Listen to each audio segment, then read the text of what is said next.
moms, widows, and wives of deployed military. You can help God's Garage by donating a vehicle, volunteering your time, or by monetary donation. God's Garage is located at 2106 East Davis, Conroe. If you'd like to learn more about God's Garage, visit our website at godsgarage.org. Or you can contact us, and we would be glad to come and make a presentation to your group. Thank you for listening to Lone Star Community Radio. This program was broadcasted and recorded live from the LSCR studios in downtown Conroe, Texas. Lone Star Community Radio is supported by listeners like you. Donate and sponsor today. For more information on getting involved with Lone Star Community Radio, contact us at lscrstudios@gmail.com or visit us online at www.irlonestar.com. You are listening to Lone Star Community Radio on 104.5 KCZWLP Conroe and 106.1 KZCCLP Conroe, and worldwide on irlonestar.com.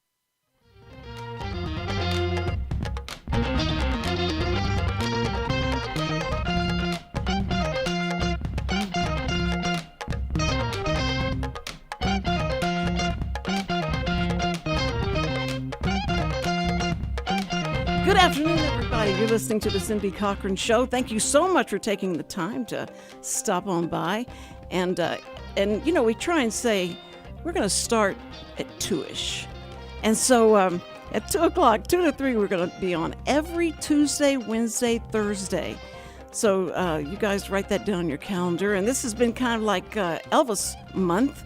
And so we're having different people come on and talk about Elvis and all the things that he did that is sometimes you've never heard these stories before, because these are people that are kind of worked with him but never really went out and told anybody about it, and that's kind of cool. But I just found out, I can't believe this, I just found out that Elvis played in Conroe in 1955, and he was on the Louisiana Hayride Tour, and they did it at the high school football field. And so he was riding around the back of this truck, and he jumped off. And when he did, he hit his head, and he's like bleeding. And he got up and started singing, and just went ahead and did the tour. The performance, bleeding. Wow, that was. The guy just told me this in the foyer. I was waiting to come on the show, and he just told me this. He said, "Well, you knew Elvis was here." Well, I did know that Elvis, Houston, and because he was in Mississippi and would come to Houston, he would come to Conroe, I find out now. But he came to Houston, and the girl that lived across the street from us, she went out with him, and I didn't even know it. They went out together, and she took a picture of him because he had just come back from playing one of these Louisiana Hayride things. And he's got a big bunch of money in his hand. He's holding it, and he's on the phone telling his mom or somebody that he got paid. And so her brother brings that picture over and shows me, and I hold that picture and go like, "This is so incredible." I have no idea where that picture went. I do not know. I have looked through every album. I can't find the picture, and I'm so mad because can you imagine now that family is gone, but Mike Rizoffi, if you find out about this, you could call me and hold me accountable for it. But I can't imagine what that picture might be worth right now, because he looked so cute and he was so happy that he had that money in his hand. But today we're going to be talking to Tish Henley. And Tish Henley was Elvis's private nurse, and she lived on the grounds of Graceland with her family. And she didn't mean to, she didn't want to, but Elvis did a really tricky thing that got her there, and she'll talk about that today. And there's a lot of stories that she has that, my word, I can't believe this many things happened to her. But she did write a book. And she wrote the book, she said, only because I would go to these autograph signing things or talk to people or go talk to people about what it was like to be Elvis' nurse. And people were so hungry to know everything about Elvis, anything about him. And Don Wilson will even tell me that people find out that I was there and I stayed at Graceland and, hung out with Elvis, and they just want to touch my arm. Can I just touch your arm? Did he ever touch your arm? Those kind of things are just, you just got to understand when you're a fan, you're a fan. And she has some stories that just, I can't believe happened on people that were really good fans, good fans of Elvis Presley. And so we're gonna take a break, and then after the break, then we're gonna call her. She is in Olive Branch, Mississippi. We're gonna call her, and we'll get her on the phone, and then we're gonna have a very interesting conversation with her and the things that happened while she was the private nurse to Elvis Presley. The book is called Taking Care of Elvis. That's TCE instead of TCB. No, TCL. What was this? Taking Care of Business, TCB, yeah. But she is TCE, Taking Care of Elvis. And you can get it on Amazon. So if you guys want it, you can get it today. And we'll be talking to the author of that book in just a few minutes. We'll be right back. You're listening to the Cindy Cochran Show on Lone Star Radio. And you guys, this is a great radio station. And so tell your friends and call them up anywhere in the world, and they can listen to this on YouTube live. Okay, we'll be right back. Don't go away.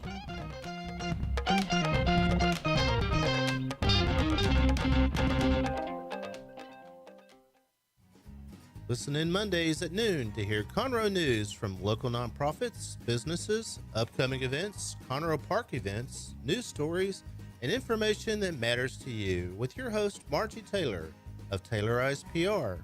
For more information about being a guest, visit irlonestar.com/Conroe Culture. From the beginning, the main purpose of the Cooperative Extension Service has been to change human behavior by teaching people how to apply the results of scientific research. By utilizing a holistic, multi-level approach, Extension family and community health programs encourage health and well-being for everyone. Addressing values, concerns, and needs with reliable science-based information, Extension programs help people lead healthier lives. We are Texas A&M AgriLife Extension, helping Texans make their lives better. Hey, tune in to the Bridge Podcast TX Tuesdays at 11 a.m., where we are connecting commerce with community, interviewing business owners and leaders in the community, allowing the audience to peek behind the curtain of what inspires, motivates, drives these individuals to have meaningful, positive impact in this community. For more information about the show, log into irlonestar.com/TBPTX.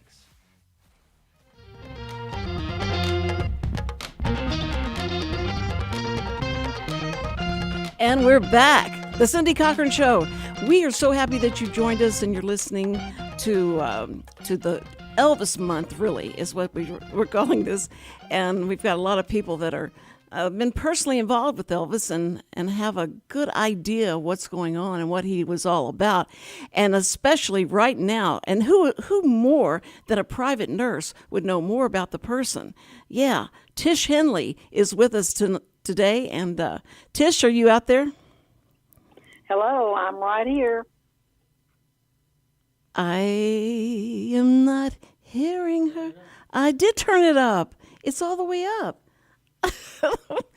This happened, Tish, this happened when I was trying to talk to Don. Let's see. Are you there, Tish? I am here. You can hear her. What is she saying to me? Pardon? Why can't I hear her? You need the IT person has got to check this out because I've got it all the way up. Right? Okay, he's doing. I couldn't hear the music, so I should have said I couldn't hear the music, and then you say, Cindy, that means now he's putting the red and white cord, and the white cord is the audio. Yeah. Okay. Now, Tish. Hey, Tish, how are you? Well, hello. I'm doing fine, and how are you today? I'm finally hearing. I thought my hearing had gone, and I'm old enough to where that could happen anytime. Oh. So I was really getting worried there. But Tish, I am so excited to introduce you to our listening base, and a lot of them probably hadn't heard about your podcast, your book, and all that. And we want to bring that to Conroe, Texas, and let them know that your book is available on Amazon. And if they ever if they ever want to know where you're going to be so that you can personally autograph a book, they would have to go to your website. Do you have a website or you just have Facebook? No, just have Facebook. Okay, Facebook, and they just go to Tish Henley? Tish Henley Kirk. Tish Henley Kirk. I saw the picture of your husband. He is so tall. Wow. He's a good-looking guy. Did you tell him? And tell him I said, tell him I am so thankful for his patience with all the calling that you and I have done in the past 2 days, we had to get a release form for Tish legally for the show. And so we went back and forth trying to get this done. And I'm telling you, you have got to go over and give that lady a hug next door to you that was going to send the release form to her son so that we could get it emailed back or whatever we were going to do. He had the equipment to do what we needed to do to get done, and it was so sweet of him. His name's Tim Paxton.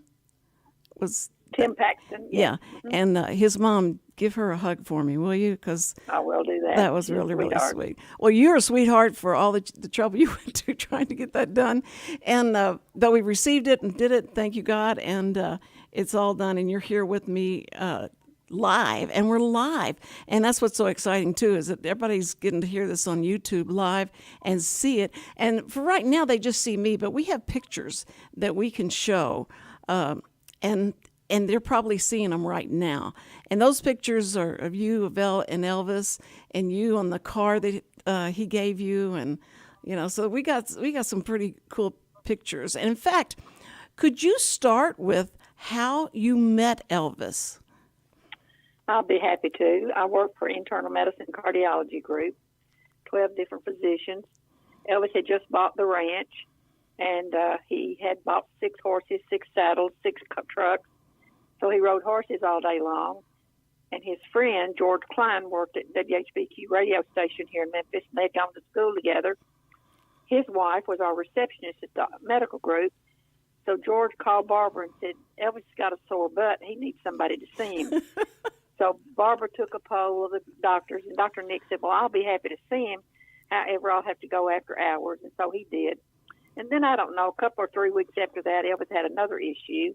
And Dr. Nick told him, he says, well, I did you a favor before by coming out to see you, but, I'm in a group practice and you'll have to come in the office. So I was a DON, so we set up everything after hours, of course, in the clinic, and I was taking care of him. He was sitting in a chair in the corner, and he was talking to me, but he was getting down at his knees. Now, I'm like 26 years old then, and I walked over to him, and I took his by his chin, I pulled his chin up, and I said, Elvis, if you talk to me, you look at me. So a few minutes later, I got a page to go to Dr. Nick's office, and I thought, uh-oh, my butt's fired. So I went around to his office, and I said, you paged me, sir? Yeah. Well, that didn't sound like a musical note to me. So I went in, and he said, what did you say to Elvis? So I told him, he said, he likes you. So that was music to my ears. That's so great. I could just see you picking his chin up and said, look, when I'm talking, you have to talk. You're going to have to look in my eyes. I was a brave little woman then, wasn't I? Yes, you were. I think you're even braver now, though. But I think that started the whole, friendship. It did. And then it got to be kind of obsessive with him, right? I mean, he needed somebody there all the time with him. Well, the way it actually started is he found out I had 2 daughters. And, of course, he had Lisa, who would come in during the summers, and she'd come in at Easter holiday and Christmas holidays. So when she would come in town, I lived out in East Memphis. I worked in Midtown. So I would drive from Midtown home, get the girls, drive to Graceland. It's like a triangle. And let them play till 9 o'clock, and then take my kids back home. So he kept wanting me to move down there to Graceland. I'll put you a trailer in the backyard. No, Elvis, no. We had just built a new home. No. So this goes on for several years. And then one day I came home from work, and this was in 1972 when the economy was about like it is now. And my husband was in construction, and I'll never forget it. He was sitting at the bar in the kitchen, and he says, babe, you need to sit down. I got a job today. So that was wonderful. And so he was talking about, he said, I'm going to have to do some traveling. I thought, well, okay, as long as we don't have to move. And he says, no, he said, we will have to move also. He said, Elvis hired me, but we've got to live on the grounds of Graceland. Oh, man. So I never let Elvis forget that song, My Way. Yes. He had a way of getting his way. Oh, yeah, definitely. But he really appreciated you. And I think he really felt like the way you talked to him, I bet his mama talked to him like that too. Probably so. And we were very blessed. We both grew up poor and in the country. We both could relate on so many different things that we grew up with and without. And then he couldn't trust everybody. And I was just blessed. I just happened to be that person. I was nurse 5% of the time, friend 95% of the time. Oh, of course. So, because he didn't need a nurse there around the clock. But we both, we got along well. He never shot me. And never so shot you? He never shot me, no. I made it without that. And he didn't yell at you. Y'all didn't yell at each other. We never. Then we had some disagreements. Yes, what friends don't. Right. But we were both very blessed. Very blessed. Well, and it was a big decision to take my children out of their school, sure, out of their neighborhood, and knowing they're not going to be in a neighborhood, living at Graceland in the backyard. Right. And so, but it was the best decision we ever made. But it took some adjusting. Now, I got to know, how do your daughters feel today about that move? They're still good with it. They got bragging rights. They can talk about where they lived and right there with Elvis and played with Lisa Marie. Wow, that's amazing. They were blessed. But you've told me some stories that I go like, I love this story, and you got to tell it again. It's the one where your friends came from the UK, and they found out that when you and Elvis, y'all would go get away, you'd sneak him out so he could get away from Graceland. And y'all found a place where you could go, and it was just real quiet, and it was nice. And but there wasn't any restrooms around. So Elvis did what most guys do. They find a tree to relieve themselves. Is that right? That's right. It was a place that we could go. Back in the day, they had concrete bleachers around different places. And so we'd sit at this one particular corner. It was well lit. And, of course, back in that day, nothing was open after midnight. You couldn't get gas or go to a potty at a service station because there was nothing open. Right. So we were sitting there one night, and he elbowed me, and he said, my nickname was Tishina. And he said, Tishina, I've got to pee. And I just ignored him. A few minutes later, he elbowed me, and he said, Tishina, I've really got to pee. And I said, well, you're not going to pee in my hand, so go figure. So in a few minutes later, he says, Tishina, I've really got to pee. And I said, Elvis, go hang it out behind the tree and pee. So then every time we would go there, he was like a little boy that had marked his spot. He would have to go there and pee. So as she was telling you earlier, I had two friends from the UK, one from Worthing and one from Wales.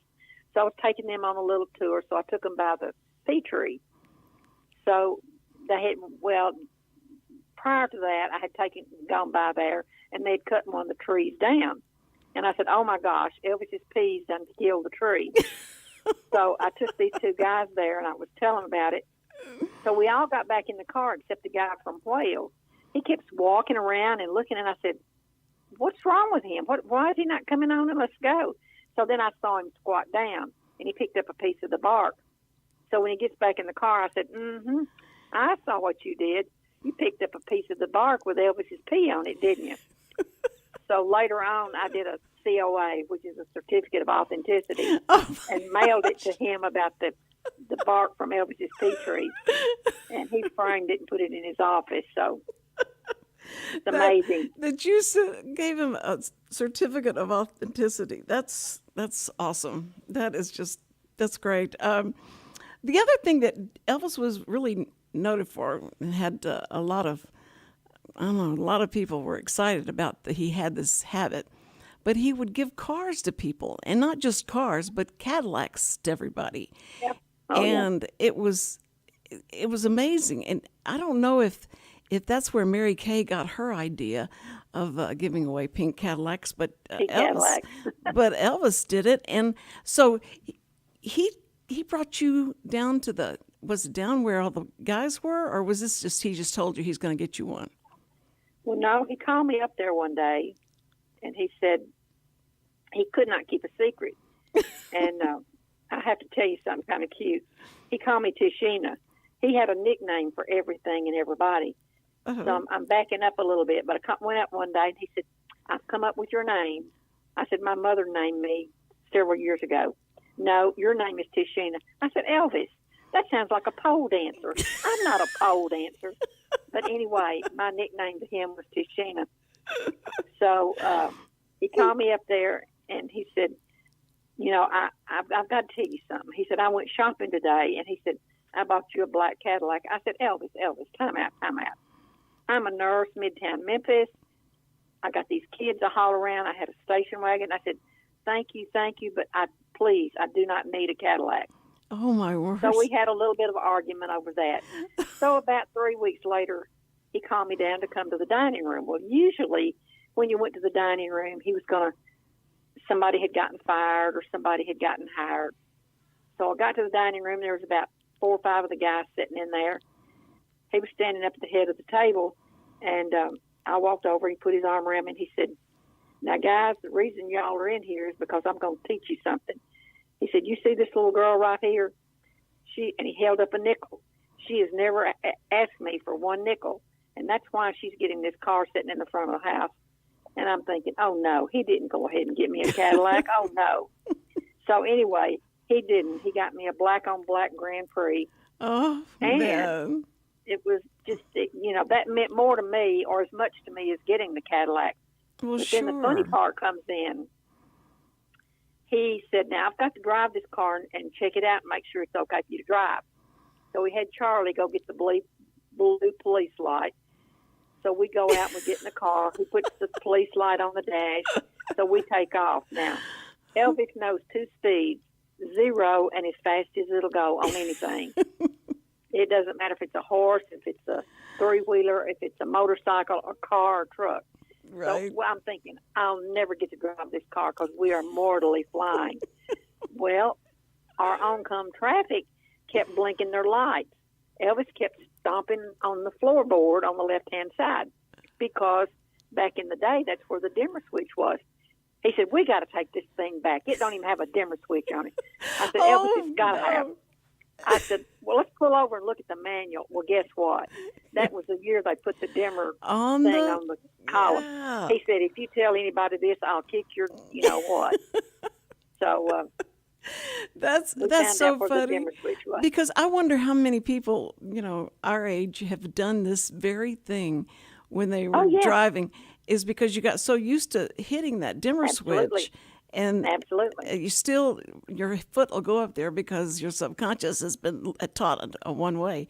And it's so funny because it seems like that actually was a good place to put it. But now, nobody, and this drives me crazy. I live in the country on a 2-way street, see, so everybody drives down that street with their brights on. And I'm continually having to click mine, like, take your brights. I can't see. They totally obliterate, where the lines are when they do that. And so I have really gotten aggravated and have to ask for forgiveness every time I get home what I thought about those people that did that. But that is true. That's so funny, though, but because he didn't want anybody to know that he didn't. That he would he know. was a man, and He's he a didn't know he man. could change. Yes, my boy. Men, Well, men don't do that. I love the fact that you had to take care of him, and was mostly the things that you had to take care of were probably like upper respiratory or that kind of thing, Right. Because of That, and of course he had a problem with insomnia. okay, And he, his days and nights were different. sure, I'm getting off from work, and he's just now getting up. sure, So he was a night owl person. and that they had to go. He had to go rent places so he could go to the movies and rent out a restaurant to go shopping. Mm-hmm. To go shopping, he would rent them all out. Oh, that's amazing. What would y'all do? You rent the mall out, and so all the clerks are still in there, and you go into the mall. Did you go on one of these trips? Oh, yes. Okay, so you go in. Does everybody scatter to whatever store they want to shop at, and then they all come back and hand the receipts to Elvis, or what do they do? Oh, no. It wouldn't be that many of us, maybe 4, 5, or 6 of us. It wouldn't be the whole entourage. Oh, okay. Okay. So we'd go in one store and look around and get what you wanted to get or what he was looking for, or just depended on the occasion. And it gave him a break, too, to be able to see what is out there in regular streetwear clothes. Right. That's true. And, that's a good because point. the only other way he had looking was at what other people wore. And, maybe they had something in the store that fit his taste that wasn't like somebody else's. Yeah. So it gave him. I was going to say, there probably wasn't a whole lot of high-collared jumpsuits hanging up on the... No, that's right. No. So he has that all made for him. And I thought it was so interesting that the guy that designed those clothes and made it had to have something that was more stretchable, because he did one of his karate moves one night, and this was what they were making it with regular material, and he split his pants, right? Yeah, he split his pants on stage one night too.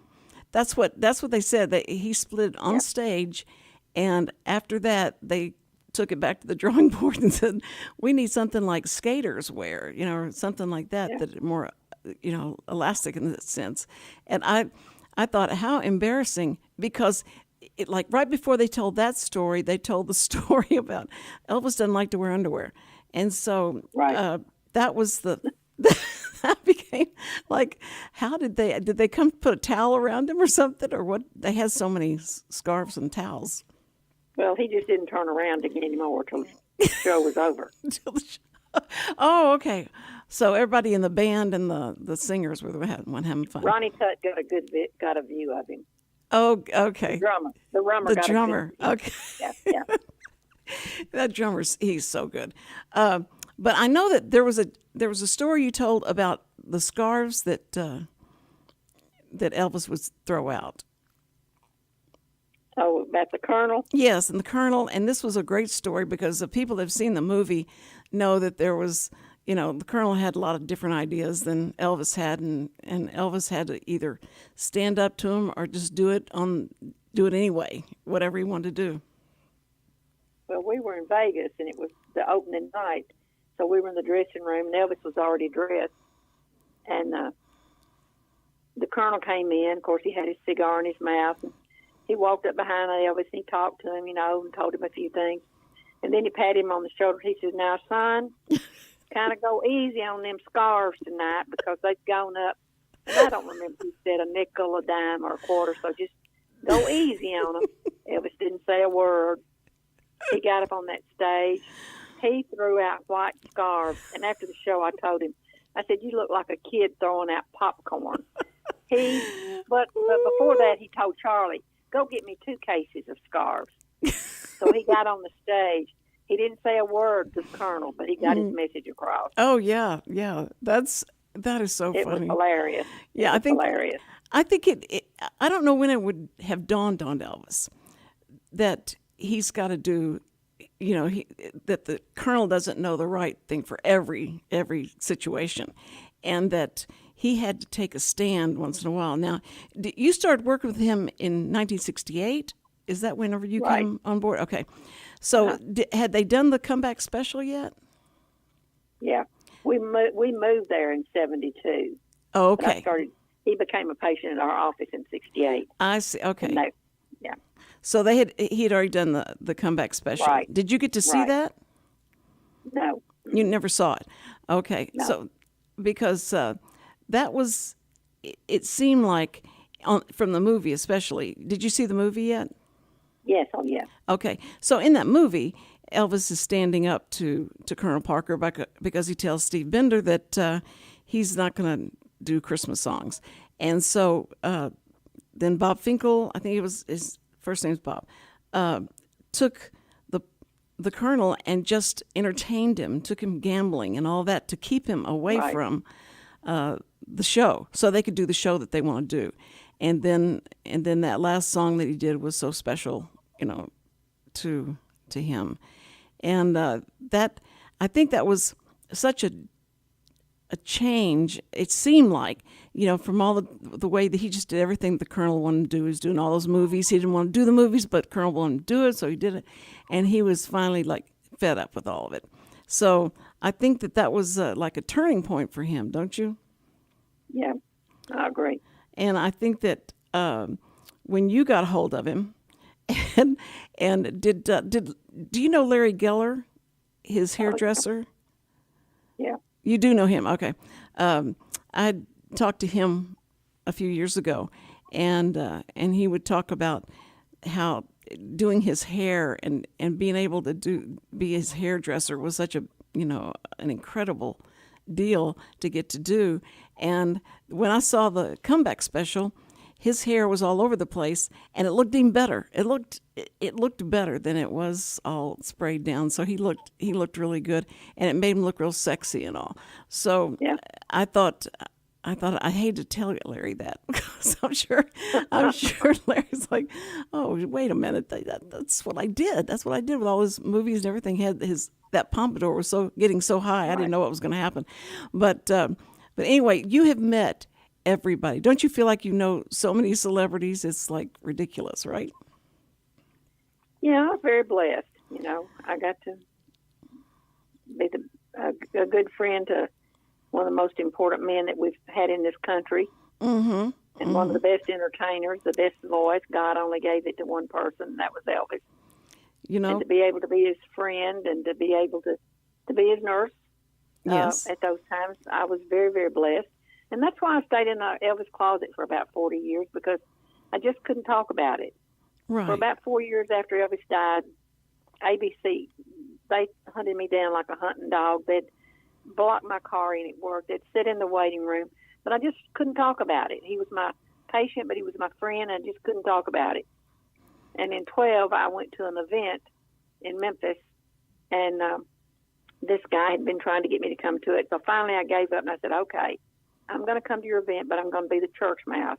But that's when I had my eyes and ears opened up to the fan, Right. wanting to know about Elvis the person.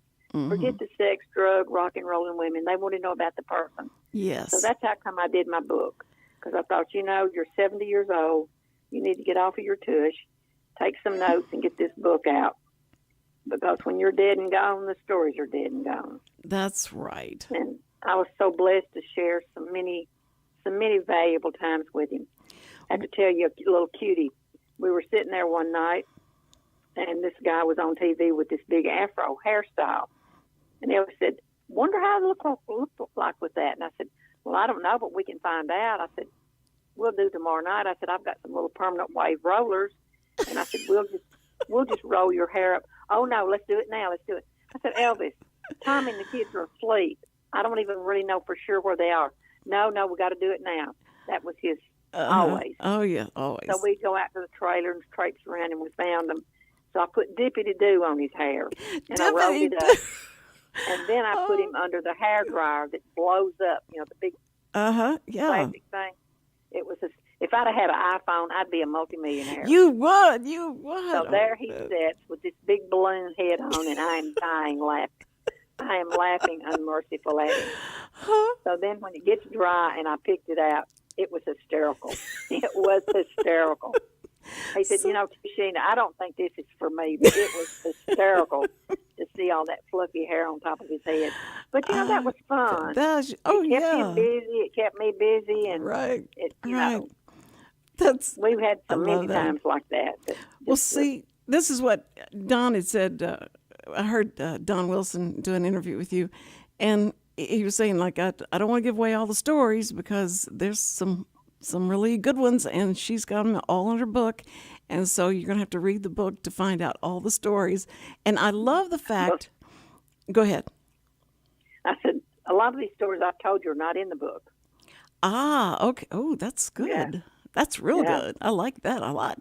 Yeah. But so if those are not in the book, then the ones that are in the book, so that because we got to watch out for FCC regulations. So anyway, I think that it's going to be it's so much fun. I can't wait to get my book, and I'm going to wait till I can see you in person so that I can get an autograph from you. Okay, well, good deal. But I wanted to thank you so much for all the trouble you went through to be on this and get to have our conversation. But we got it done. We got her done. Got her done. To say, okay, that'll be ours. Got her done. And got her done. Thank you so much. And remember, everybody, TCE, Taking Care of Elvis by Tish Henley, and that's going to be on, you can get it done. Let's see, they can go through you, or they don't go personally through you unless they go they go to your Facebook and get it, order something? No. Just on Amazon. No, they can send me a message on Facebook, and I can give them the information if they want to get it directly from me. Okay. And then they can just mail me a money order, and I'll post a book. Okay. My book is $30, but if you get it from me directly and I have to send it to you, it's $35. Oh, wow. Because I have to pay for the postage and the packaging. Yeah. But I hope you don't use UPS, right? That's our private joke. Okay. All right. It is a private joke.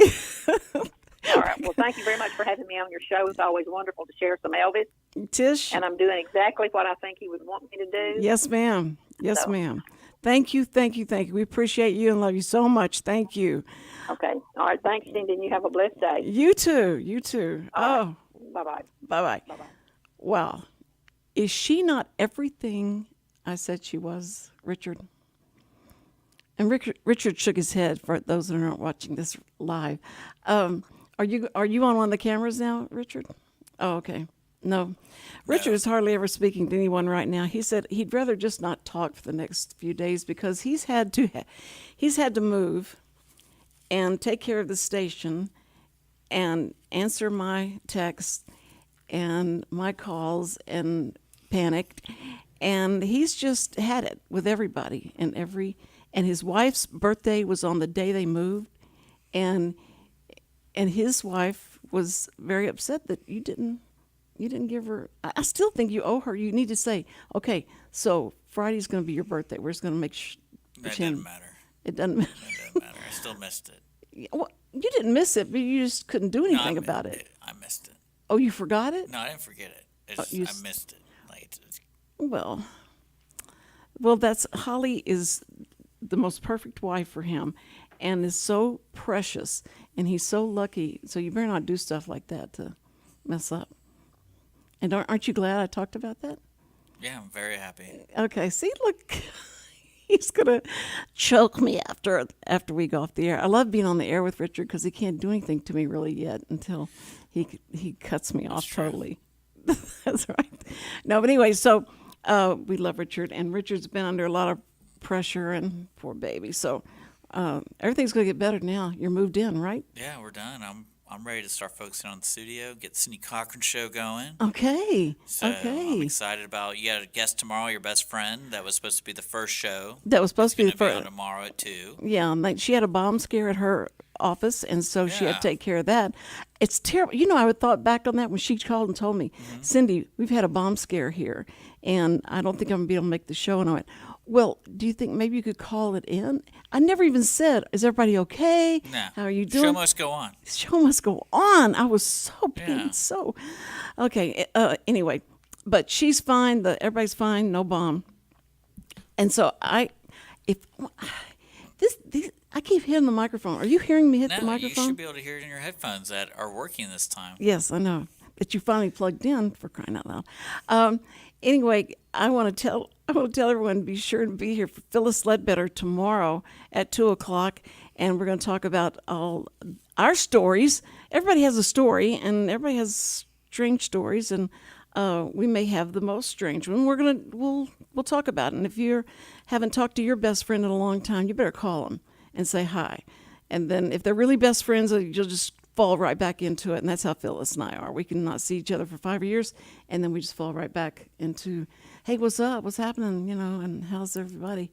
Okay, so You got plenty of time. You got 10 minutes, Cindy. I've got 10 minutes? Yeah. Oh, so you see, I picked up my pace because I'm looking at you and I'm thinking you're getting ready to go like, I mean, I don't rapid. mind turning your show off. But I think you should go 10 more minutes. I think I'm going to have to because I don't want to hear what you have to say after the show goes off. I am very challenged with certain things. Yeah. You know, I can ask questions and I can talk to people. Is that okay? I can do that? You're a great person. Don't worry about it. Oh, okay. Don't let anyone else get you down. Okay.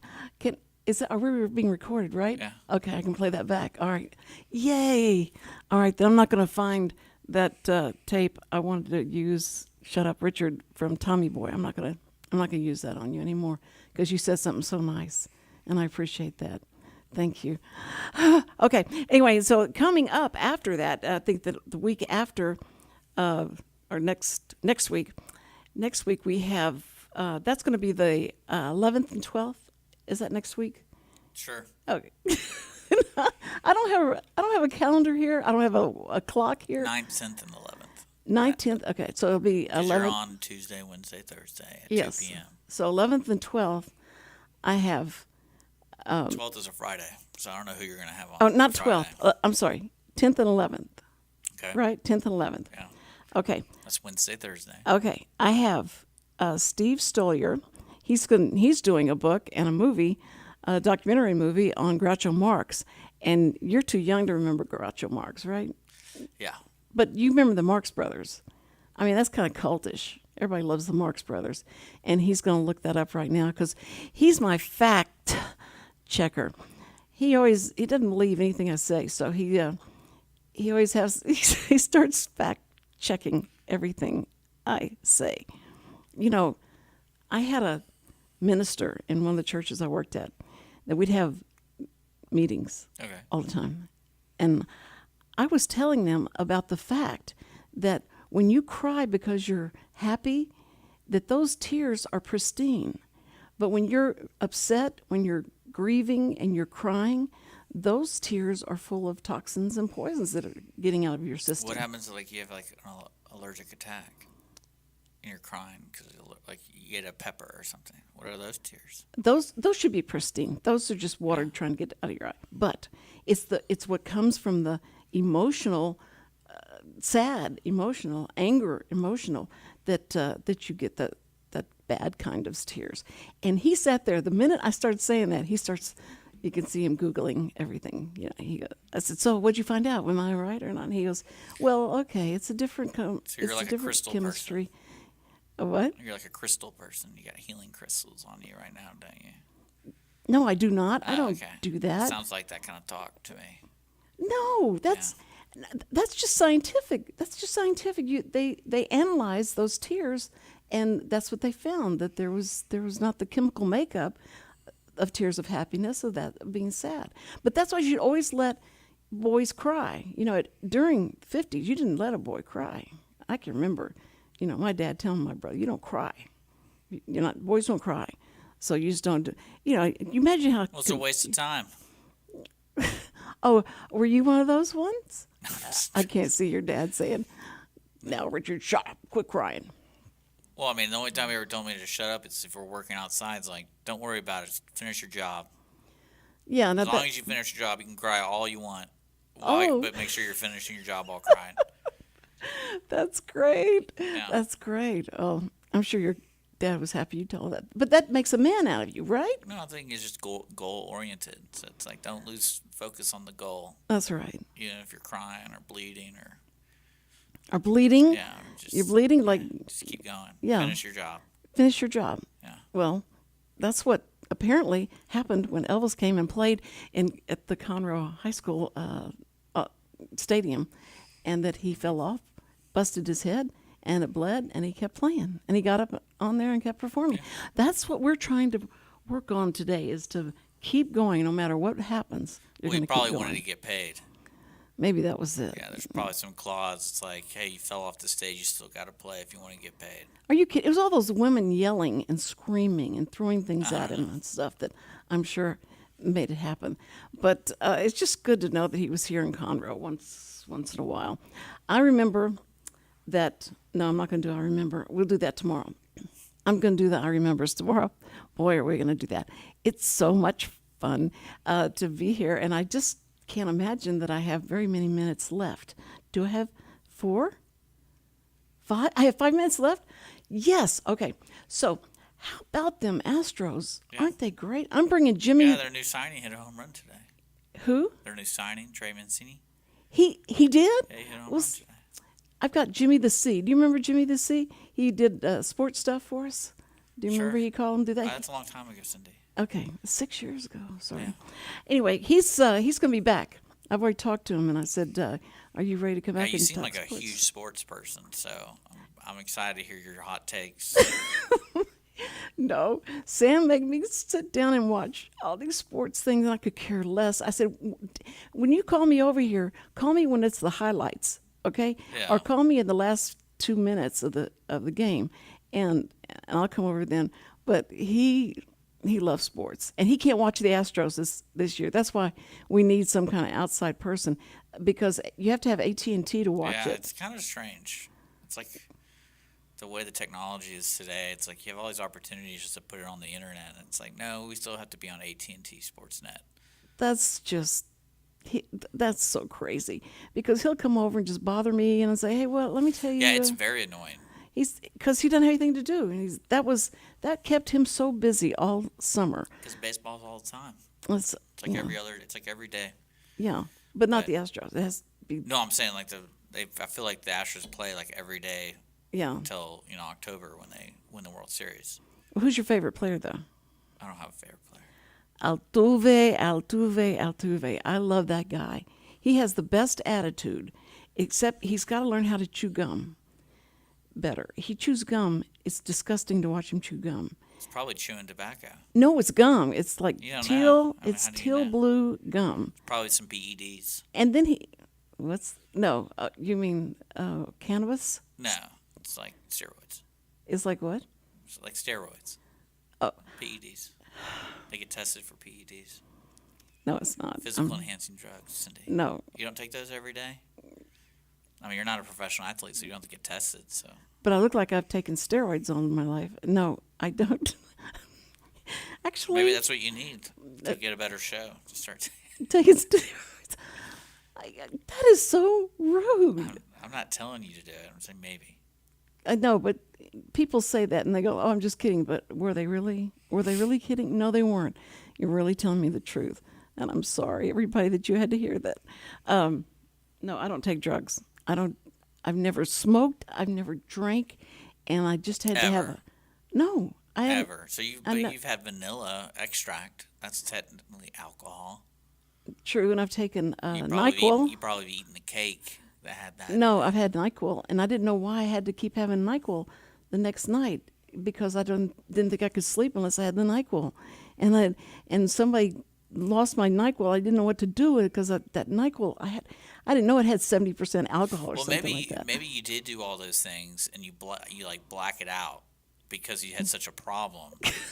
So you convince yourself, I've never done it. No, I had no. That's what it sounds like. Well, It sounds like you're a typical addict that doesn't want to, you're so wrong. I never did that.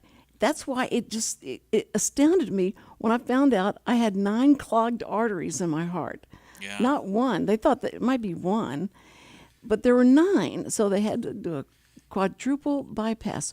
So I'm glad you're I here, don't Cindy. believe that anymore about smoking and drinking. So I'm gonna start drinking. No, I'm not. No, I'm not. I'm not gonna start drinking. I promise. Okay, so now we've got 2 minutes left, Yeah. and Yeah, that's how I felt. So yesterday we didn't have a show because I had to go to the dermatologist.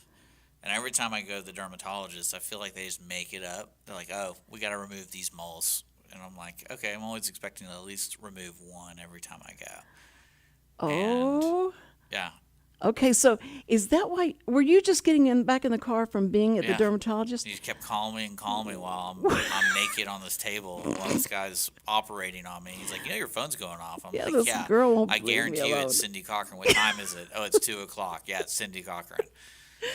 Because, but Richard, I'm so I sorry. should answer it while he's doing it. I'm like, "Hey, you want to talk to my doctor real quick? He can relay the information to you." No, I want to tell you something. when I started talking to you and I realized you just got back in the car, and I thought you were the dentist. I said, have you been at the dentist? Because I thought they'd given you drugs or something. No, that's the Bluetooth being transferred over, and it takes. It's not instant, so I'm like, I'm gonna lose you here in a second because it's probably detecting my phone when I start the car. But why do you sound slurring, like a little slurred speech? Because I was drinking NyQuil at the time, Cindy. No, again, it was transferring over to the car. I thought that's why I thought you'd been the dentist. And I said, no, wait, dermatology. What would he need? Maybe they'd given you something to calm you, They just did it. You didn't take anything? They charge for that, so I'm like, no, just do it. You are so cheap. Okay, that's just. I mean, it's just like a cut. It's like getting cut. Oh man. So you let them cut? Really, you let them? Yeah, they were cutting me, Cindy. Take a suit. I mean, not a suture. I just said, every time I go, I know they're gonna be like randomly, yeah, we gotta take care of this. I'm like, okay. So it's kind of like you. You're like, oh, you think you have one clock? No, you got like 4 of them. Oh. Okay, cool. I trust you. And you didn't.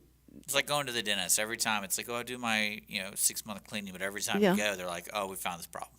Yeah, you're right. You're exactly right. They always find something, and They should just offer a maintenance package. That's what they should do. I'm They telling can you. make so much more money. That's why I told my dermatologist, it's like, hey, just do a flat rate and just take care of it. And then, Yeah, 'cause exactly. you're gonna find something.